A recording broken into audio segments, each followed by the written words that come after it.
Hi y'all, this is Mattie from Mattie's Kitchen, and today I'll be making y'all a Salisbury steak. And here's the ground beef I'll be using. This is about 83% lean meat. Okay, I'll be using that. I'll be using a little salt, pepper. Here's some eggs. I'll also be using the W sauce, brown gravy, bacon, and here's the milk for my breadcrumbs. And the vegetable, I'll be using a green pepper, yellow onion, red onion, and some fresh garlic. And also, I'll be making some homemade mashed potatoes, and I'll be using the milk, the butter for that. I'll be using canned milk for that. And here's my potatoes already over here. They have cooked, and I'll let them boil. I just hope they don't have too much water in it because I let them set up there. Those are ready. And I'll get back with you when I start the procedure. Getting ready to chop up the vegetables and the bacon that's been fried in for this Salisbury steak. And the first thing I was taught in a class that I went to, a cooking class, they said you are taking, this is about 3 slices of bread. I'm gonna put them in cubes. And you soak them in milk. You know, I didn't know why for Salisbury steak, that's what you do. Those are things you'll be doing for that. And you put them in the milk. You let it sit in the milk for about 20 minutes. And this is gonna be just like your filling, like you use breadcrumbs. But Salisbury steak, you always use, let your breadcrumbs soak in milk. Now I was taught that and it works. Have you ever noticed when you eat Salisbury steak, you see that little white bread in there? That's what that is. Those, they're not crumbs. And I'm gonna put this in milk and let it soak in there. And you pour all the milk out, so it don't matter how much milk you put in there. It doesn't matter. So let these soak in there. And the next thing I'm gonna do, I'm gonna take and get ready to cut my bacon up and put it in the skillet. Just you cut it up in little pieces. You don't have to, it's not no art to it. Just cut it up and put it in the skillet. And just to fry mine, I have cooked Salisbury steak before, and I put them inside the oven, but I'm gonna cook them this way. This time I'm gonna fry them. And I'm gonna make my gravy on top of the stove. And see, I like that way too. And I'll be searing them in this bacon grease. So it's not gonna cook in. I'm just gonna sear them in so I can get that, have the stove hot so I can get that charcoal, you know, look on the. I'm gonna let them set till I get ready for it. In the meantime, I'm gonna get ready and cut my vegetables up. You're just gonna cut them in a small. You can dice them up because these are going into the Salisbury steak. I'm going to get this chopping board clean and I'm going to cut up all the rest of them and I'm going to get back with you. You're going to cut them up just little small pieces. Okay, I got my bacon over here frying, getting ready for my Salisbury steak. And in the meanwhile, I'm going to take and cut this down a little bit and get ready to season my meatloaf. And these are things I'll be using. I go over them twice. These are some red onion. This is some chopped garlic, yellow onion, and green bell pepper. And make sure you chop them very finely because you don't want to be, you know, tasting no raw vegetable or not cooked vegetables in Salisbury steak. And I told you about the breadcrumbs. I soaked them in milk for about 20 minutes. I'll be using the W sauce, some Worcestershire sauce. I'll be using some brown gravy, a little salt and pepper, and some 2 eggs, fresh eggs. And these are things I'll be using. First thing I'm gonna do, it doesn't matter what order you go, I'll take and put my vegetables, go all the way around them. I'll be using these vegetables again. I'll be using them again when I do my gravy because I always cook my gravy in some vegetables so it can season good. So I'm gonna save some of these, go around them. That's my red onion. Here's my very chopped fine garlic. Save a little bit. And here's my yellow onion, go all the way around it. Once I mix it, I put a little bit more back on these vegetables back on here, in here. And here's my green bell peppers. Those are my vegetables I'll be using. I don't use no more vegetables. And so I use that. And I also use some pepper. Just a kind of small bowl, but I like mixing mine in there, so that's why I got to mix it and put a little bit more seasoning in it. That's pepper. Like I said, I use a little salt. The bacon don't have a little salt in it too. Just a little salt go around it. Okay. And I'll be using this pack of brown gravy mix in here. pack everything in here. This seasons very well. All these seasons, don't try to omit none of them because these make some good Salisbury steak. And here's a W sauce. You always put a little W sauce in there. This got salt in it too, so you don't need that much salt. You always use that, about a tablespoonful of that, go around it really good so you can season it. Okay, I'm gonna season mine a little bit more. Last but not least, here's the breadcrumbs I said go in here. This is just like crumbs. You know how you use crumbs, but this is just bread. Most times you can use white or wheat bread soaked in milk. And then I'm gonna put the 2 eggs. I didn't say that. Here's the 2 eggs I'm gonna put in here, and I'm gonna mix this together. Turn it over. Mix this together, and then I'm gonna season a little bit more. So I can mix this. Nothing to it. You want it so you don't want them too wet because you got to shape them into, you know, a little oval shape. Some people shape them round, flat. It's up to you. I'm used to shaping mine like a football, oval shape. You know, that's how I'm used to shaping mine. So I'm going to mix this up and add a little bit more. I'm going to get back with you if I have to add. Once I mix this up, I'm going to get back with you and see if I have to add any more ingredients. Okay, I start shaping this one off the camera. You want them shaped like a football, but not too big. You don't want them too big because they can get meaty, and sometimes people don't like a big piece of Salisbury. Excuse me. A big piece of Salisbury steak. So I'm going to shape these like a football, and you mash them down. You don't want no lumps, hump. Some people make them like, you can make them like a hamburger pad. That's up to you. But I shape mine's oval. And I'm going to put them in that bacon grease over there and let them sear a little bit. Get that kind of brown sear, cut them up high. This was almost 3 pounds, so it looks like I'm going to get about maybe 6 or 7 of these up here, maybe more. Yep.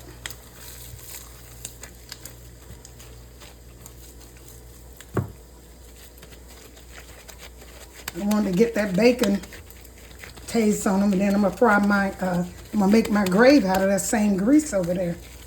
That'll be so good. If you never taste them like this, try them. These are a lot of Salisbury steak. I didn't know I was gonna get these many. They kind of big too. It's a good serving. Okay, this grease is about ready. I'm gonna take this bacon out and get back with you. Okay, here's my Salisbury steak. I'm going to lay them in this hot grease so they can brown a little. I had cut the stove off because I didn't want it. The bacon this is bacon grease. And once they brown a little bit, you don't want them to fully cook because they're going to fully cook in that gravy mix. You just want to get a good brown piece on the cut the stove up high so they can brown on each side and you turn them over. And cook them in that bacon grease. It's up to you. You don't have to cook them in no grease. You can put them in the oven.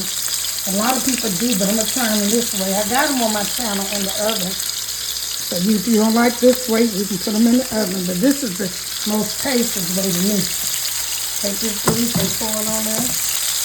Let it go over there. I got about 3 more to make, I think. Cut it down some. I just wanted it brown. It don't take Salisbury steak long to cook now. So don't let it stay in there forever. It's not no cheese steak. And all you want to do is get the insides cooked. And once the insides cooked, you're good to go. You'll be finished. Have your gravy ready for them.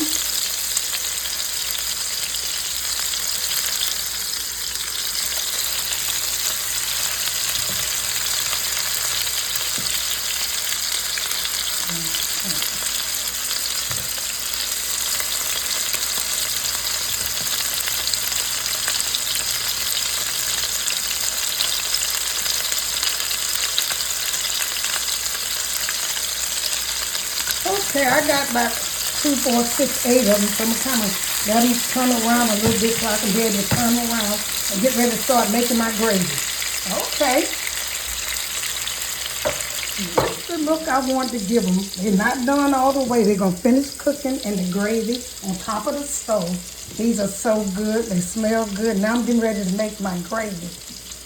And my mashed potatoes is made over there. Like I said, if you don't know how to make it, check it out. My channel. Here's the grease from that. I'm going to put my bacon back in here. Let the stove get hot. Put my flour. You know how to make gravy. Mix. You don't need that much. Some people put broth. I might put a little broth in there. I don't know. But I'll get back with you once I get started on my gravy. Okay, I'm getting ready to make my gravy. I put a brown. I use this right here. I always use this to make it taste so good. Brown gravy mix. That's what it is. But I enhance mine. And I put a little flour in here. That's all to it. And I might put a little broth in here. Chicken broth, I might. That's what I have. I don't know. I'm going to stir this up, and you got to have me some hot water. Stir this around and make my gravy.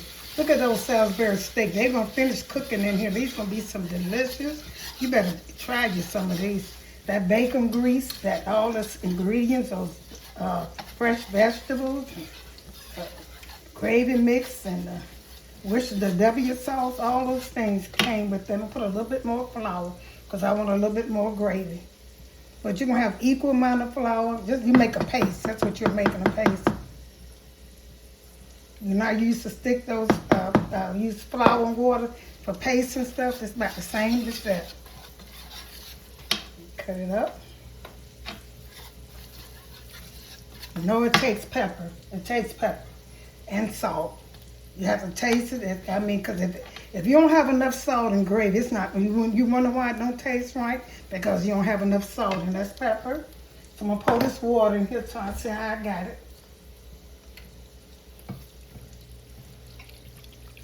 And the stove wasn't hot enough, but I can get it together. I'm gonna cut it up. I do that sometimes for protection because I don't want to get splashed. So this gonna make the best gravy with this bacon bits in here. Fresh bacon.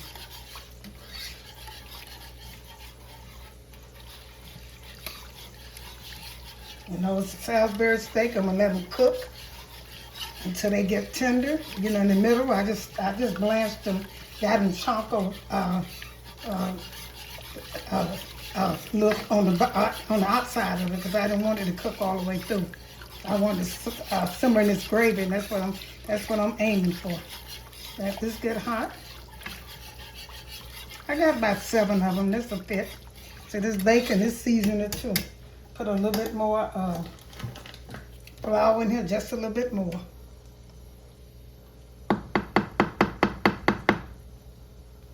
And I probably put a little of this stock in this chicken stock in here, just a little bit, so I can have more. And then if I do that, I'm gonna have to definitely add more flour. Just enough. You definitely have to add more flour because you want this to thicken up. So that's coming. Put a little bit more flour and water. And just don't put the flour in like I did because you'll have to break it up. Make your paste again. Flour and grease or whatever. So don't do like me. I can get rid of this and just have to keep stirring, but don't put plain flour. Just put a kind of like a paste in it. It'll be easy in the end. It can be fixed, but it'll be easy. You don't have to worry about getting the lumps up. Okay, I'm gonna get this gravy. It's about like I want it. I'm gonna get it a little thicker, and I'm gonna get back with you. I'm gonna put the meat in there, and I'm gonna get back with you. It's down a little bit, y'all, and let it get ready to put my steaks in. I took and put some of those green peppers, the fresh one that I had left over from my Salisbury steak, my red onion, my garlic, and my green peppers. I put that in there. That's what you see, chopped very fine. All they're gonna do is enhance the taste. That's all it takes. I'm gonna taste this right now and see how it tastes. See what I need. I know it's good. I know it's good because it's cooked in bacon grease. I'm gonna taste this and see how this tastes. I can put these are the best Salisbury steak you're gonna find.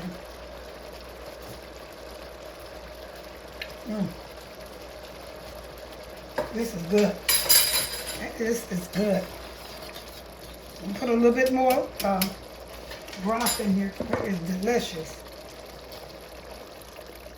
I'm getting ready to put my steaks in here so they can cook for at least about 20 minutes. And I'm letting them so they can cook all the way through because they're not They're not done all the way through. I just let them seared so you can get that look on them. You don't want no white Salisbury steak. So I'm gonna put these. I'm gonna put some gravy on top of them. I'm gonna put a top on them, and I'm gonna let them sear in this gravy mix and get ready to put this on a plate for y'all and see how good this looks. You know it's good. It's from Mattie's Kitchen. Gotta be good. Okay. Let them simmer. Put the gravy on top of it. The gravy's not gonna thicken up that much because ain't no flour on these like if you was doing chicken or pork chops. So I'm gonna get them thing. Put the gravy on it. Look how good that look, y'all. These fresh peppers I put on it. I know you never seen it like this, but these some excellent. Oh Lord. Salisbury steak. Okay, I'm gonna let these simmer, like I said, till they cook in the middle, and put them on a plate and serve them to you. Okay, get back with you. Here's this finished cooking. I can cut the stove off. It's the gravy, the bacon, the vegetables on top. I see this bacon. Oh my goodness, you know this is gonna be good. Coming from Mattie's Kitchen. I hope you enjoyed. This is a presentation, which was a simple presentation. Follow my instructions and you'll get the same results. Once again, thank you for tuning in to Mattie's Kitchen. Now I'm gonna put this on a plate and show it to you. Thank you all for tuning in to Mattie's Kitchen for this delicious Salisbury steak with homemade mashed potatoes. I hope you enjoyed this presentation. If you did, share with friends and family and make sure you try it. Thank you once again for tuning in to Mattie's Kitchen and have a wonderful day.